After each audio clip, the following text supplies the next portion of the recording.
ગઈ તારીખ 15 ઓગસ્ટ 2024ના રોજ રાત્રિના 11:30 વાગે વરાછા રામનગર વિસ્તારમાંથી જૈનિલ ચૌહાણ નામનો એક વ્યક્તિ એમના બે મિત્રો સાથે બાઇક ઉપરથી પસાર થતો હતો.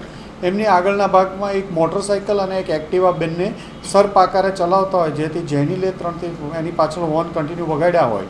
આ બાબતે સામાન્ય આવી નજીવી બાબતમાં ઝઘડો કરી જૈનિલને આ લોકોએ માર્યો અને એમાંથી એક કિસ્સામાં જૈનિલના ગળાના ભાગે તથા સાથળના ભાગે ચપ્પુ મારી દેતા જૈનિલનું મૃત્યુ સારવાર દરમિયાન નીપજ્યું હતું. જે બાબતે વરાછા પોલીસ સ્ટેશનમાં વણશોધાયેલ ખૂનનો અનડિટેક્ટ ખૂનનો ગુનો દાખલ કરવામાં આવ્યો હતો. ક્રાઇમ બ્રાન્ચ, વરાછા પોલીસ વગેરે આ ગુનાની તપાસમાં રાખેલા હતા. દરમિયાનમાં ક્રાઇમ બ્રાન્ચના પોલીસ ઇન્સ્પેક્ટર મોદી સાહેબ અને પીએસઆઈ ધનગઢ અને હેડ કોન્સ્ટેબલ યોગેન્દ્રસિંહને એક બાતમી મળી હતી કે આ ગુનામાં સંડોવાયેલ વિમલ, ધનજીભાઈ કલસરિયા, ઉત્તમ તળવિયા અને ડેનિશ સુરતી સંડોવાયેલા. જે આધારે આ લોકોને ભાવનગરથી લાવી પૂછપરછ કરતા એ લોકોએ ખૂનનો ગુનો કબૂલેલો હોય, જે અનુસંધાને એમને ધરપકડ કરવામાં આવી છે અને આગળ વધુ તપાસ અર્થે વરાછા પોલીસ સ્ટેશન સોંપવામાં આવશે.